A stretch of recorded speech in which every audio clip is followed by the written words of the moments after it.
Hey everyone, welcome. Today we're diving into a powerful conversation on daily routines and habits of successful people. Adam and Sophia will take you through the key habits that drive success and how you can build your own effective routine. So, if you're ready to learn what sets high achievers apart, stay tuned. Now, let's jump right into the conversation between Adam and Sophia. Hey everyone, welcome back. Ready for another deep dive? Definitely. Today we're digging into the world of daily routines. Oh, yeah. Those little things that can make or break a... Right, and we've got some awesome insights from the Success Blueprint podcast. Oh, I love Adam and Sophia. So positive. They're like the ultimate cheerleaders for building routines that work. It's interesting how they frame it, right? Like, we always focus on the big achievements. The end goals. But this deep dive really shows that the secret sauce might actually be in those tiny daily actions. Exactly. Adam and Sophia pose this question right off the bat. What if success isn't just about luck or talent, but those small choices you make every single day? Makes you think, huh? Totally. So why are routines so important? Well, one thing they talk about is decision fatigue. Oh, yeah. I've definitely felt that. Like your brain is fried from making a million little decisions. Exactly. Our willpower is limited, right? Oh, yeah. Yeah. Every decision we make, even if it's like what to eat for breakfast, Yeah. it chips away at that willpower. So routines free up that mental energy. Yes. You automate the small stuff like what to eat, when to exercise, even what to wear, so you've got more brain power for the important things. Makes sense. It's like streamlining your life. And that can lead to less stress and better focus, too. That feeling of being in control, I like that. Right. And Adam and Sophia talk a lot about consistency. It's not just doing something once. It's that compound effect of daily habits over time. Oh, I remember they used a really cool analogy for that. They Yeah. said routines are like planting seeds. Interesting. You might not see results right away, but with consistent nurturing, those seeds grow into something bigger. That long-term vision is key. It's something successful people seem to get. Speaking of successful people, the podcast goes into what these high achievers actually do. And one thing that stood out was how many of them are early risers. Oh, like super early, right? Yeah, Tim Cook, the Apple CEO, he wakes up at 4:30 a.m. Whoa. But it's not just about waking up early, right? It's what you do at that time.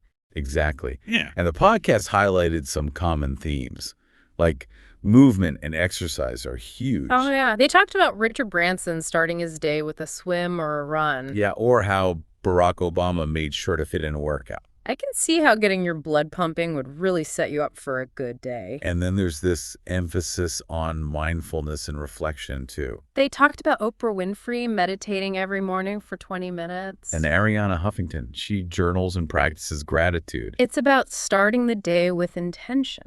Really powerful stuff. Not just rushing into things, but taking a moment to center yourself. And then they brought up this concept called eat the frog. Oh, yeah. Tackle that tough task first thing in the morning. Yeah, Mark Zuckerberg apparently does this. He dives straight into coding or decision-making early on. It's about overcoming that resistance and then feeling lighter for the rest of the day. Like a weight off your shoulders.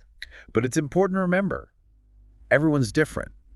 Some people, like Tim Ferriss, prioritize creative or reflective time first.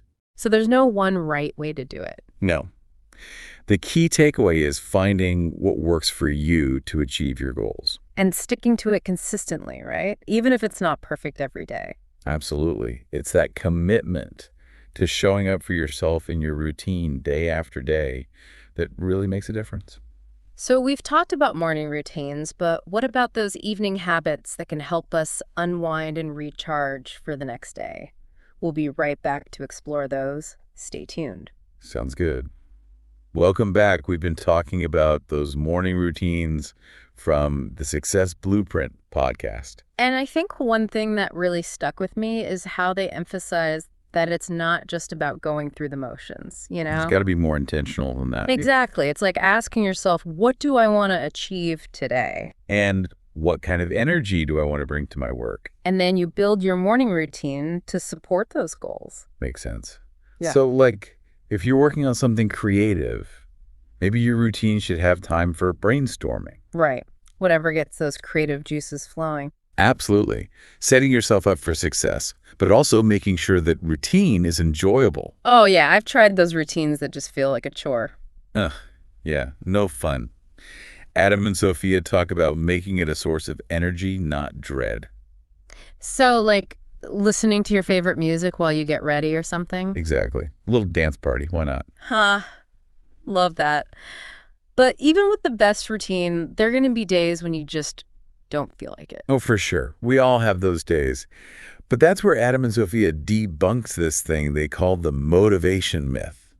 What's that? Well, they say relying on motivation alone to get things done, it's setting yourself up for failure. Because motivation comes and goes. Exactly.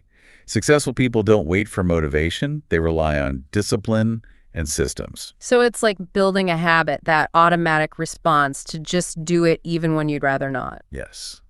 And they have this cool technique called habit stacking. Oh, yeah, I've heard of that. It's super simple but effective. Basically, you take a new habit you want to build and link it to an existing one. So say you already have a solid habit of making coffee first thing. Right. You could stack a new habit, like 5 minutes of meditation onto that. So make coffee, then meditate. Boom. Exactly. It's like piggybacking on that existing momentum, you're more likely to follow through. Smart. And they also talk about planning your morning routine the night before. Oh, that's huge. It goes back to reducing that decision fatigue. You decide what you're going to do the night before. Then you wake up and it's like, bam. You know exactly what to do. Exactly. Less willpower wasted in the morning trying to figure it out. Like packing your mental backpack the night before so you're ready to go. I love that. Lay out your workout clothes, pack your lunch, streamline everything. But even with planning, life happens, right? Totally. Kids get sick, meetings run late, you name it. And that's where flexibility comes in, right? Yeah, absolutely. Adam and Sophia are all about rolling with the punches. They say it's more about progress over perfection. I like that. So it's okay if you miss a day or have to adjust things. Yes. In fact, they recommend building buffer time into your routine. Oh, interesting. So like set your alarm 15 minutes earlier than you need to. Exactly. Just in case something unexpected comes up. A little safety net for your routine, but it's not just set it and forget it, right? No, they talk about reviewing and refining your routine as you go. What worked a month ago might not be working now. Makes sense. Life changes, our routines should too. Right. They suggest a weekly check-in. Like Sunday evening, Mhm. sit down and think, what's working, what's not, what could I tweak? A routine checkup. But all this takes commitment, huh? It's an ongoing process. It is, showing up for yourself each day, making those intentional choices. But it's not all about the mechanics of the routine. Oh, right. They talk about mindset too, don't they? Yes. Your mindset is crucial for sticking to your routine. Right. Things like self-discipline, resilience, and even self-compassion. I love that they bring up self-compassion. We can be so hard on ourselves. Totally. Miss a day, things don't go perfectly, we beat ourselves up. But they say be kind to yourself. It's about progress, not perfection. Yes. And celebrate those small wins, Like sticking to the routine for a week straight, even just getting out of bed on time when you really didn't want to. Exactly. Little victories. And they talk about gratitude, too. Starting your day with a little dose of appreciation for the good stuff. Love that. So before we jump into evening routines, let's recap those key takeaways for mornings. Okay, so first up, tailor your routine to your goals and make sure you enjoy it. Build that self-discipline and find systems that work for you. Don't just rely on motivation alone. Give that habit stacking a try. Link a new habit to an old one. And plan ahead. Take some time the night before to get things ready for a smoother morning. But remember, life happens. Be flexible and kind to yourself when things don't go as planned. And that weekly routine check-in is a great idea. Make sure your routine is still serving you and your goals. Oh, and celebrate those wins, no matter how small. All right, ready to switch gears and talk about evening routines? Absolutely. Adam and Sophia have some amazing insights on how to unwind and recharge for the next day. Welcome back, everyone. We've been exploring these successful routines inspired by the Success Blueprint podcast. Lots of great stuff from Adam and Sophia. And now we're tackling those evening routines.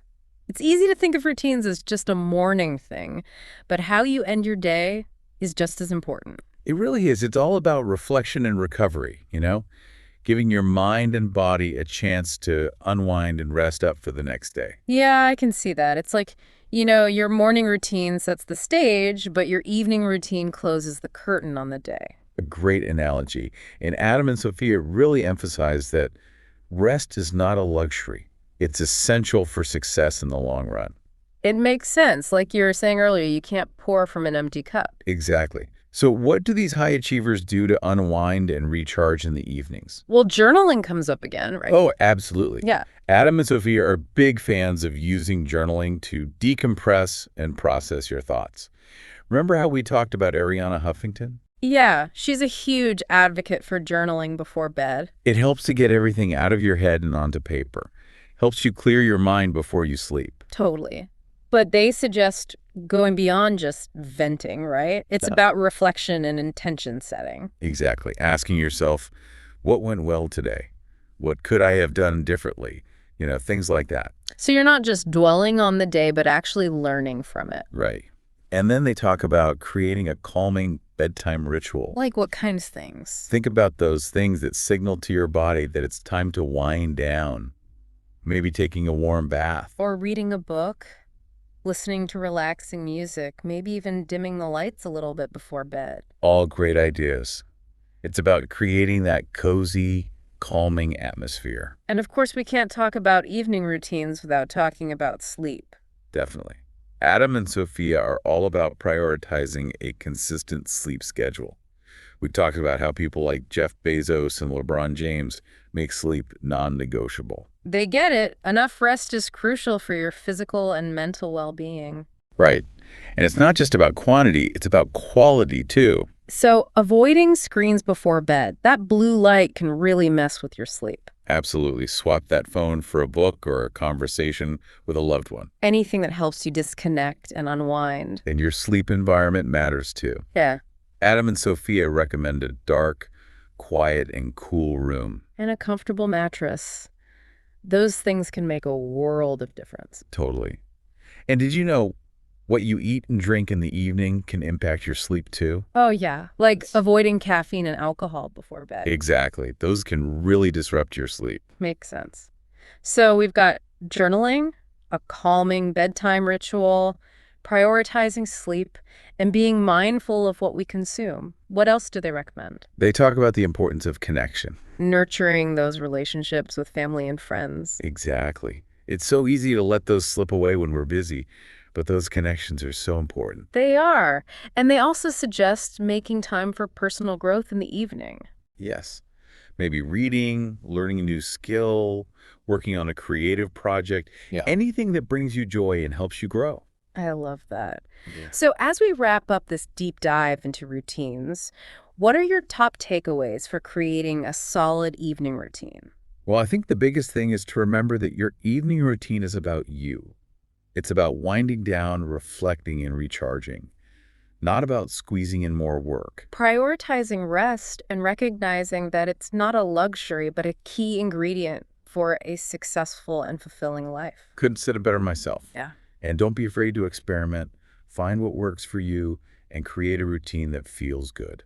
It's a journey, and the key is to be patient, enjoy the process, and celebrate those wins along the way. So true. Well, this has been a fascinating look into the power of routines.